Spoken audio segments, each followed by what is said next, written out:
Welcome to the Digital Dean, the AI forecast for higher ed. Before we dive into today's analysis, let my algorithms remind you, my predictive models show a 99.9% chance you'll want to subscribe to this channel. My data suggests hitting that subscribe button correlates strongly with staying ahead of higher ed trends. Let's process today's numbers. Hey there.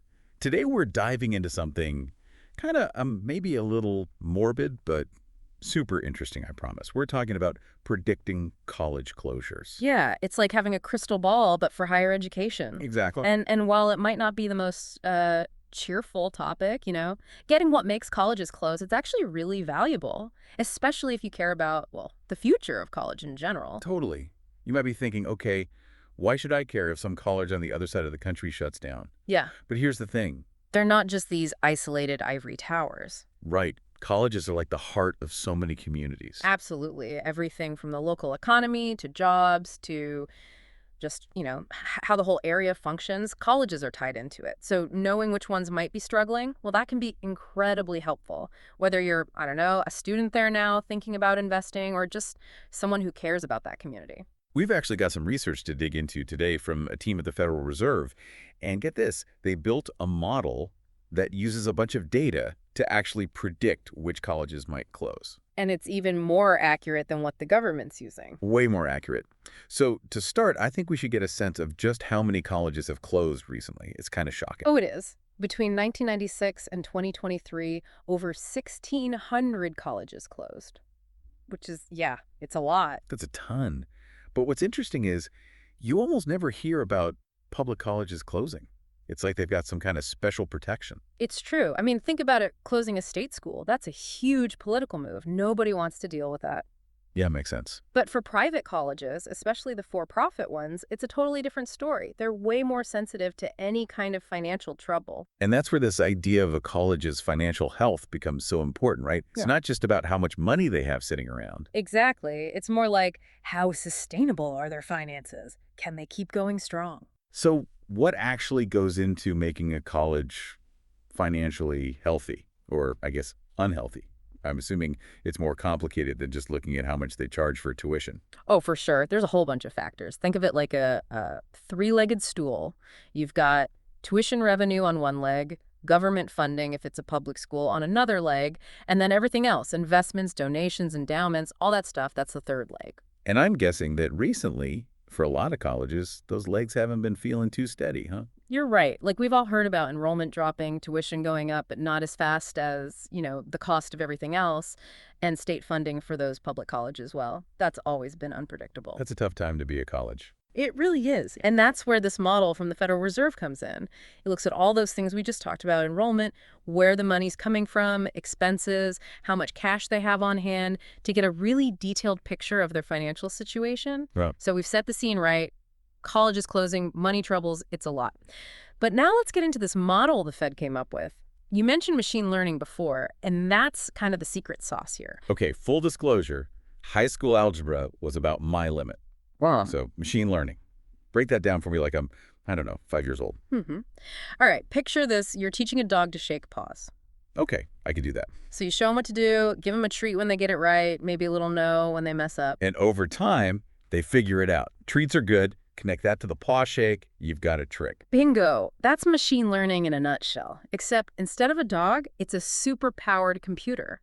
And instead of treats, it's data. Tons of data. So in this case, they fed the computer all this info about colleges, ones that closed, ones that stayed open. Yeah, exactly. And they told it, find the patterns, buddy. What are the signs a college is headed for trouble? Like a financial detective, but instead of fingerprints, it's looking at enrollment numbers, where the money's coming from, all that stuff. Right. And one of the big surprises, it's not just about the raw numbers, it's how they're changing. Okay, interesting. Give me an example, because that's a little abstract. Say you've got two colleges, both with tiny endowments, but College A, their investments have been growing a little each year. College B, theirs are shrinking. So even though they both started small, College A is way better off in the long run. Exactly. The model picks up on those trends. It's not just a snapshot in time. It's like seeing the whole movie play out. This is fascinating. What else is this model looking for? What are the big red flags? Well, one is operating margin. Basically, How much money are they making after expenses? If they're always spending more than they bring in, that's bad. Like living beyond your means, but for a whole college. Right. What else? Yeah. They look at something called days cash on hand. It's how long the college could keep the lights on if all their income suddenly stopped. So like their emergency fund. If a dorm floods, can they fix it without going broke? Yep. Low cash on hand makes you super vulnerable. Got it. So low margin, no cash cushion, those are bad. Anything else we should be watching out for? Enrollment, big time. And it's not just the total number of students, it's how fast that number is dropping. If it's a slow decline, maybe they can adjust. But a sudden plunge, that's trouble. Yeah, makes sense. Lose a bunch of students all at once, especially if you rely on that tuition money, that's going to hurt. And that leads to another point, revenue diversification. If a college is all in on tuition, they're at the mercy of enrollment swings. They need other income, like from government funding, investments, maybe even things like dorms or the bookstore. Auxiliary enterprises, that's the fancy term, right? So like those crazy athletic fees are part of the plan. Sometimes, yeah. But the point is, having more ways to bring in money makes a college more stable. Okay, all this is starting to click. But how good is this model really? Can it tell us for sure which colleges are going to close? It's not a perfect prediction, nothing is. But when they looked at closures a few years out, it got it right 84% of the time. 84%. That's incredibly accurate.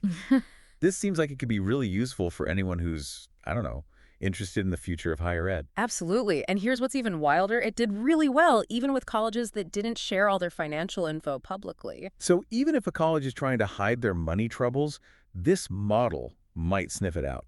It's possible. That's the cool thing about this kind of analysis. It can find patterns even when some data is missing. My mind is officially blown. So we've got this amazing tool, but most of us aren't running colleges or anything. What can regular people actually do with this information? Right, so that's the big question, isn't it? We've got this model, it can spot trouble, but what do we do with that? Most of us aren't, college presidents or accountants or anything. That's the key, taking all this knowledge and making it useful. So let's say you're worried about a college in your town. Maybe it's your alma mater or where your kid wants to go. First step, get some info. Sounds simple enough, but where do you even find that stuff? You'd be surprised. A lot of it's public. Most colleges, especially if they get federal money, have to publish financial statements every year. Those are gold. Okay, but aren't those full of, like, financial jargon? I get lost just thinking about it. They can be, yeah, but there are key parts that anyone can understand. Look for the income statement. That shows how much money they're making and spending. And the balance sheet, that's a snapshot of what they own and what they owe. So the income statement is like their heartbeat, and the balance sheet is like an X-ray of their financial skeleton. Exactly. And in those statements, there are specific lines to watch, like, is tuition revenue going up or down? What about government funding? Are expenses rising faster than income? What's their cash situation? How much debt are they carrying? So we're basically looking for those red flags we talked about earlier. Enrollment tanking, too much reliance on tuition, losing money year after year, low cash reserves, a mountain of debt. You got it. And don't just look at 1 year, compare over several years to see the trend. Are things getting better or worse? Okay, so that's the financial statements. Anywhere else we can look for clues? College websites, definitely. A lot of them have a section about financial transparency. They might have summaries of their budget, strategic plans, even presentations to their board. So don't just stop at the admissions page. There's deeper stuff to find. Absolutely. And news coverage, too. Your local paper probably reports on the college, especially big stuff like budget cuts or programs closing. Right, that can be a big deal in a small town, especially if the college is a major employer or people are really proud of it. Exactly. So you piece it all together, statements, website, news, and you get a much better picture of their financial health. This is actually really empowering. It's like giving people the tools to understand what's going on with their local colleges and maybe even advocate for them. Exactly, because once you know the financials, you can ask better questions. Okay, so what kind of questions? And who do we ask them to? If you're worried about a specific college, reach out to the administration. Go to board meetings, ask about their long-term plans, show support for ideas that make them more sustainable. So don't just sit and worry, actually get involved. Right. And your local politicians, too, make sure they're supporting higher ed, especially those public schools that can really struggle if funding gets cut. So it's about using our voices from the college level all the way up to the state. Because ultimately, the future of these colleges, it's not just up to them, it's up to all of us. We need informed citizens who care about keeping these places strong. This whole deep dive has been eye-opening, Yeah. and I feel like we've barely scratched the surface of this topic. I agree. There's so much more to explore, and we hope you'll keep learning and asking questions. And remember, a college's financial health, it's not just numbers on a page. It's about the people, the programs, the whole community that relies on it. Couldn't have said it better myself. Let's all do our part to support these amazing institutions. That's all for today's analysis. Remember, in higher ed, the numbers tell the story. I am the Digital Dean, helping you understand which institutions will make the grade. Don't forget to subscribe for more data-driven insights into the future of colleges and universities. Until our next synchronization.